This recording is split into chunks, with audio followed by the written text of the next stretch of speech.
আমি এর আগের একটা ভিডিওতে প্রাইস ইফেক্টে কীভাবে আমরা হিক্সিয়ান মেথডে এক্সপ্লেন করি সেটা আমি গ্রাফের সাহায্যে দেখাইছি। এখন আমরা দেখব হচ্ছে স্ল্যাটস্কি মেথড। সো এইটার সাথে আসলে আমাকে আগে বুঝতে হবে যে হিক্সিয়ান মেথডের সাথে এই মেথডের ডিফারেন্সটা কী। দেখেন, আমরা এই যে হিক্সিয়ান মেথড এটাকে কিন্তু আমরা হচ্ছে এটা এখানে আমরা এই যে ইনকাম যে চেঞ্জ করছিলাম এইটাকে কিন্তু আমরা এই যে ইনকাম যে চেঞ্জ করছি আমরা এখানে এই যে ইনকাম যে চেঞ্জ করছিলাম এই যে বাজেট লাইন নেমে আসছিল নিচে। সো এটাকে কিন্তু আমরা কম্পেনসেটিং কম্পেনসেটিং কম্পেনসেটিং মেথডও বলি, কম্পেনসেটিং ভ্যারিয়েশন এরকম মেথড বলি। সো এখানে কিন্তু আপনি মূলত করছেন কি ইনকামটা কমায় নিয়ে আসছেন, কিন্তু আপনি কতটুকু ইনকাম কমাচ্ছেন সেই সম্পর্কে কিন্তু ক্লিয়ার আইডিয়া হিক্স মেথডে নাই। তো এটা কিন্তু একটা ড্রব্যাক হিক্স মেথডের, এটা কিন্তু একটা ক্রিটিসিজম। স্ল্যাটস্কি মেথডে করা হয় কি, ধরুন আমরা আগের এক্সাম্পলে যদি নেই যে আমার কাছে 100 টাকা ছিল, আমি এক্স কিনতেছিলাম 4টা, প্রথমে 10 টাকা দিয়ে টোটাল খরচ হতো 40 টাকা। এরপরে আমি ওয়াই গুড কিনতাম হচ্ছে 5টা, 12 টাকা দিয়ে আমার খরচ হতো 60 টাকা। আচ্ছা, এখন এক্সের প্রাইস কমে গেছে, এক্সের প্রাইস এখন 5 টাকা করে হয়ে যাওয়াতে 4 5 20। সো আমার কাছে 20 টাকা এক্সট্রা থাকতেছে। এখন 20 টাকা এক্সট্রা থাকতেছে। সো স্ল্যাটস্কিয়ান মেথডে আমি করব কি, দেখেন আমার কাজ হবে যে সাপোজ কনজিউমার এতক্ষণ করতেছিল কি, প্রথমে 4টা কিনতেছিল, এখন যেহেতু 20 টাকা ওনার হাতে থেকে যাচ্ছে, উনি সাপোজ 8টা করে কিনতেছে, এখন অ্যামাউন্ট ইনক্রিজ করছে। এবং এটাই হয়, আমরা আগের গ্রাফেও দেখে আসছি যে ইকুইলিব্রিয়াম চেঞ্জ হয়ে যায়, গুড এক্স তখন বেড়ে যায়। সো এখন ধরেন সে 8টা কিনতেছে 40 টাকা দিয়ে, আর ওই গুড ওয়াই যেরকম ছিল ওটা আনচেঞ্জ, ওটা 60 টাকায় আছে, এই সে 100 টাকা খরচ করতেছে। আচ্ছা, স্ল্যাটস্কিয়ান মেথডে হবে কি, দেখেন আপনার এক্সট্রা ইনকাম, তাইলে এক্সট্রা ইনকাম মানে পারচেজিং পাওয়ার যেহেতু বেড়ে গেছে, রিল ইনকাম বেড়ে গেছে, এখন আপনি গুডসও বেশি কিনতেছেন 8টা। স্ল্যাটস্কিয়ান মেথডে আপনাকে আমি চাবো যে আপনি আগে শুরুতে যা কিনতেছিলেন, অর্থাৎ 4 আর 5 আপনি কিনতেছিলেন, আপনার যে বান্ডেলটা ছিল শুরুতে, আপনি ওই বান্ডেলে ফেরত যান। তাহলে ওই বান্ডেলে যদি আপনি ফেরত যান, 4টা করে যদি আপনি আবার কিনতে শুরু করেন, এক্স 4টা কিনলেন, ওয়াই 5টা কিনলেন, তাহলে দেখেন আপনার কিন্তু 20 টাকা ওই যে এক্সট্রা থেকে যাচ্ছে না হাতে। তাহলে স্ল্যাটস্কিয়ান মেথডে আপনার কাছ থেকে আমি ঠিক এই 20 টাকা নিয়ে নিব, এই কস্টটা আমি হচ্ছে চেঞ্জ করে ফেলবো, এটাকে কস্ট ডিফারেন্স মেথড বলে স্ল্যাটস্কিয়ানে। সো এই যে কস্ট একটা ডিফারেন্স, যে আপনার আগে 40 টাকা খরচ হচ্ছিল, এখন আপনার 20 টাকা খরচ হচ্ছে, সো আপনার কস্টে যে ডিফারেন্স হয়েছে, এই কস্টে যতটুকু ডিফারেন্স হচ্ছে ঠিক ততটুকু ইনকাম আমি কমাই নিয়ে আসবো আপনার কাছ থেকে। এবং এইটা হচ্ছে গ্রাফগুলো এক্স্যাক্টলি প্রায় সিমিলার, এক্স্যাক্টলি আমি বলবো না, অলমোস্ট সিমিলার আগের গ্রাফটার মতোই। এটাও খুব সহজ। আমরা প্রথমে দেখি, প্রথমে আমরা গ্রাফটাকে ড্র করি, এরপর আমরা আস্তে আস্তে এখান থেকে এক্সপ্লেনেশন দেখব।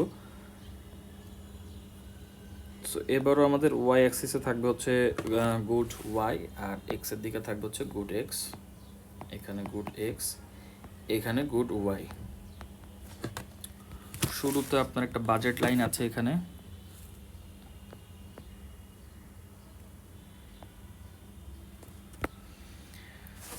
আচ্ছা বাজেট লাইনের নাম দিয়ে রাখি প্রথমেই AB1। এটা হচ্ছে আপনার ইনিশিয়াল বাজেট লাইন, এবং আপনার এখানে একটা ইনডিফারেন্স কার্ভ থাকবে। ইনডিফারেন্স কার্ভটা আমি ধরলাম এরকম কিছু একটা।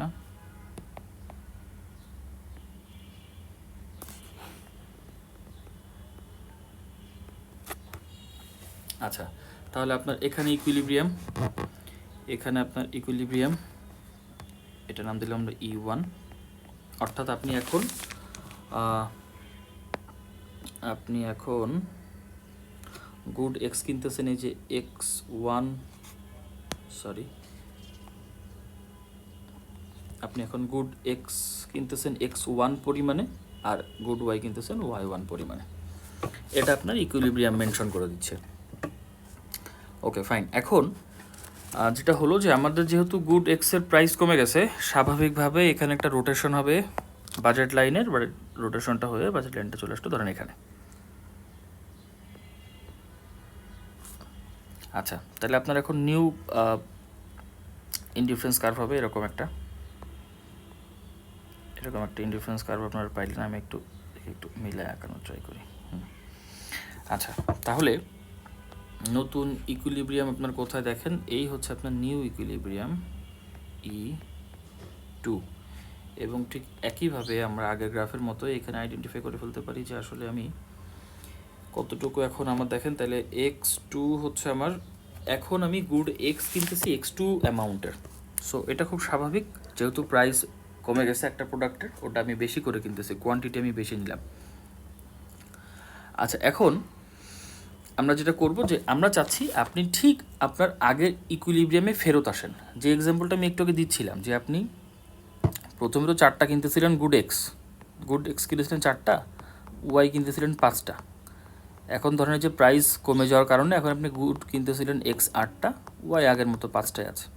সো আমি এখন আবার চাচ্ছি আপনি আবার আগের যে অ্যামাউন্টটা কিনতেছিলেন সেখানে আপনি ফেরত যান, অর্থাৎ ইউ1 ইকুইলিব্রিয়ামে আপনি ফেরত যাবেন।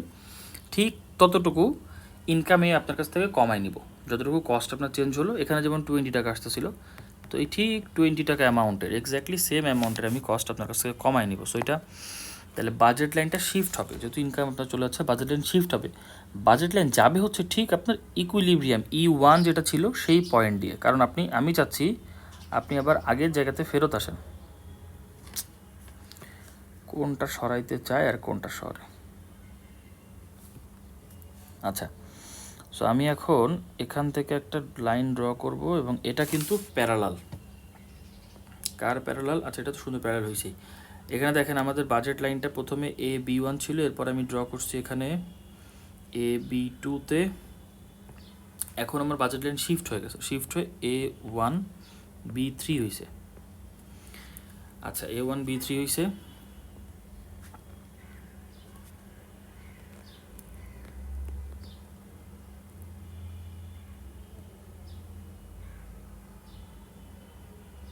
আচ্ছা, এটা নড়াচড়া করালাম কেন হুদয়? আচ্ছা, এটার দরকার নেই।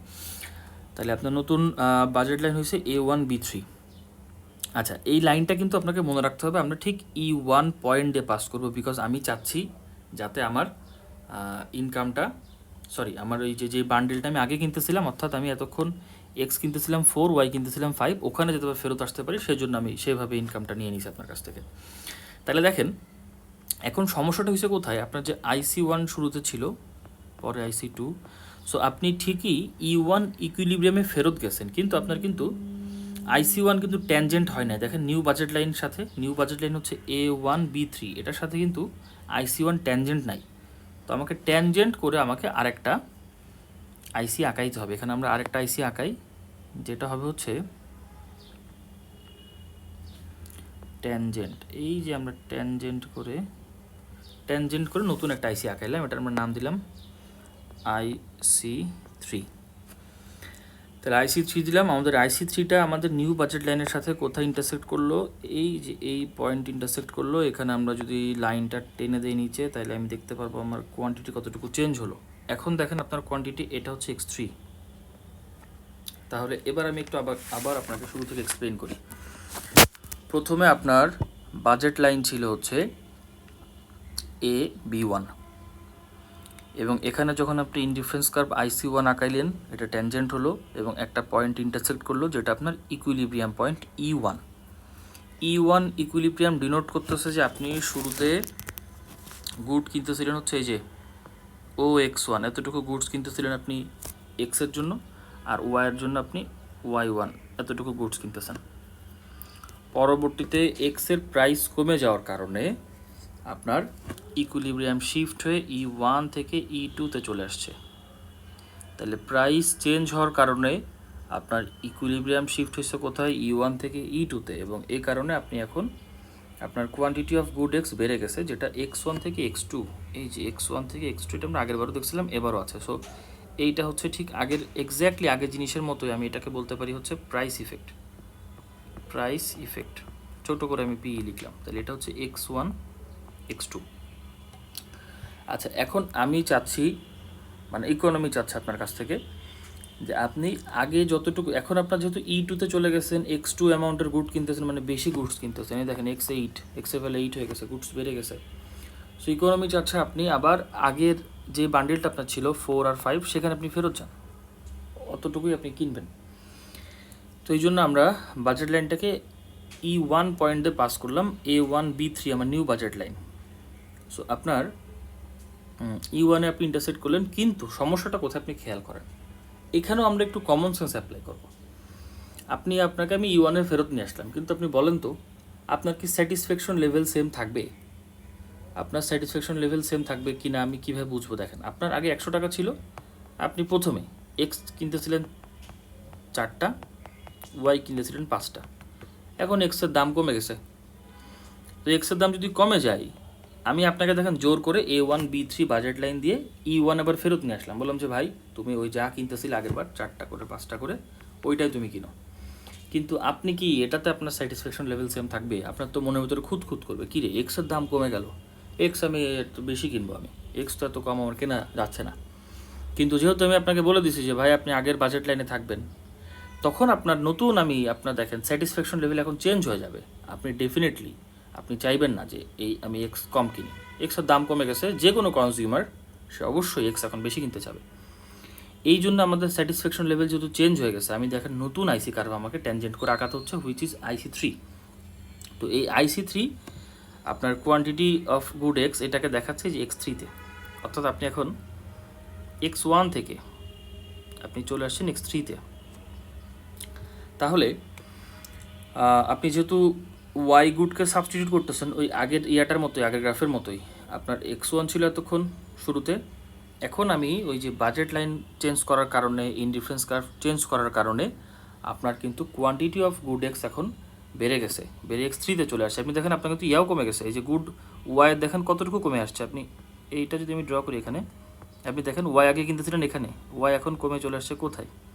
সো আপনি এই যে এতটুকু কম ওয়াই কিনতেছেন, এটা বেসিক্যালি আপনি ওয়াইকে সাবস্টিটিউট করছেন এক্সের সাহায্যে, অর্থাৎ ওয়াই কম কিনতেছেন, এক্স বেশি কিনতেছেন।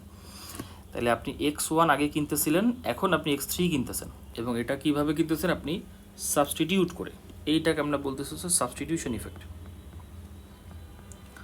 আচ্ছা, আর ইনকাম ইফেক্টটা কোনটা? ওই যে আগেরটার মতোই, আপনার শুরুতে E2 মানে প্রথমে যখন প্রাইস বেড়ে গেল তখন আপনি X2 অ্যামাউন্ট কিনতেছিলেন, যখনই আপনার কাছ থেকে ইনকাম আমি কেড়ে নিলাম, আপনি এখন X2 থেকে X3-তে ফেরত আসছেন। এইটা হয়ে গেল হচ্ছে ইনকাম ইফেক্ট। সো এখানে আপনি আগের মতোই বলতে পারেন যে প্রাইস ইফেক্ট ঠিক সেম ফিগারই কিন্তু আছে, X1 X2 ইকুয়াল টু হয়ে গেছে কত এখন? X1 X3 plus X2 X3।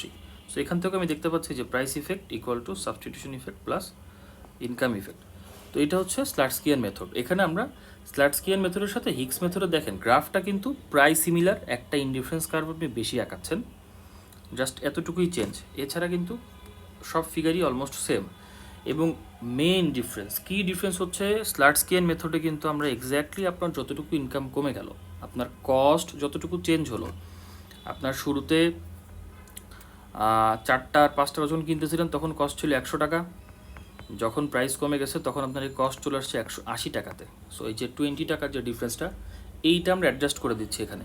So স্ল্যাটস্কিয়ানে কিন্তু এক্স্যাক্টলি আপনার যতটুকু মানে রিয়েল ইনকাম বেড়ে যাবে অতটুকুই কমন হবে। হিক্সিয়ানে আসলে ওই অ্যামাউন্টটা ঠিক নাই।